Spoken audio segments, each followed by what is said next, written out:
अर्धनारीश्वर का रूप किन्नर। किन्नरों के बारे में जानते हैं? किन्नर कहाँ नहीं थे? किन्नर कहाँ नहीं थे आप बताती हूँ। किन्नरों की उत्पत्ति कहाँ से हुई? त्रेता युग की बात सुन पहले। त्रेता युग की बात है जब श्री रामचंद्र जी को माता केकई के अनुसार, राजा दशरथ के वचनों के अनुसार 14 वर्षों के लिए वनों में भ्रमण करने जाना पड़ा। तो मैं तुम्हें एक एक चीज विस्तार में बताऊंगी। तो राम जी ने ये कहा, सुर नर मुनि जन जाओ विचारो, जाकर अपने काज सवारो। सुर नर मुनि जन जारो, जाके अपने काज सवारो। यानी कि सुर भी जाओ, नर भी जाओ, मुनिजन भी जाओ, राक्षस भी जाओ। किसको नहीं कहा? किन्नरों को नहीं कहा। उस जो योनि में भी किन्नर थे। ठीक है, 14 साल बीत गए, राम जी चले गए, किन्नर वहीं पे वहीं खड़े रहे। जब लौट कर राम जी आए तो दाढ़ी का बन गया दाढ़ा और नाखूनों के बन गए राक्षस। ये लंबे लंबे जो इंसान पृथ्वी पर अगर एक इंसान ही है, हम अगर एक पेड़ को भी घर के अंदर रख लेंगे तो वो भी मुरझा जाएगा, क्योंकि उसको भी रोशनी चाहिए, सूरज की ऊर्जा उसको भी चाहिए। तो इसी प्रकार से किन्नर सब खड़े रहे। जब राम जी लौट के आए, कहने लगा, अरे भैया तुम क्या बवाल हो, तुम हो कौन?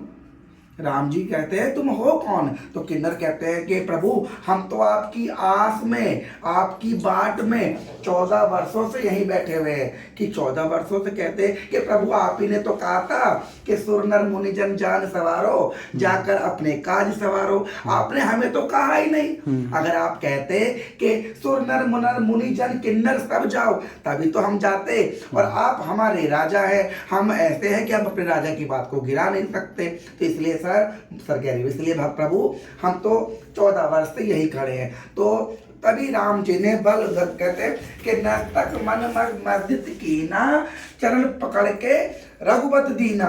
रघुवीर जी ने, रघुवर में कहते हैं राम जी को, रघुवर कहते हैं राम जी को, उन्होंने तुरंत किन्नरों के पैर पकड़ लिए। उसी वक्त अपना माथा नतमस्तक करके पैर पकड़ लिए और कहा कि बोलो क्या चाहते हो, क्या चाहते हो? तो किन्नरों ने क्या मांगा कि प्रभु हम तुम्हारा साथ चाहते हैं, हम तुम्हारा सहयोग चाहते हैं। जिस तरह से आज त्रेता में, सतयुग में, द्वापर में आपका नाम, आपकी प्रेरणा, आपके उद्देश्य, आपके मार्ग, आपकी साहित्य, आपके संस्कार पे ये दुनिया चल रही है, हम उसी तरह से अपना एक वजूद चाहते हैं। तो श्री राम जी ने कहा कि जिस प्रकार द्वापर, त्रेता, सतयुग, कलयुग में राम को कोई नहीं भूलेगा, ठीक उसी प्रकार से किन्नरों को कोई नहीं भूलेगा। जैसे आज अयोध्या नगरी में राजा दशरथ मेरे परम पूजनीय पिताश्री और उनका तुत्य पीढ़ी में राम, जिस तरह मेरा राज चल रहा है,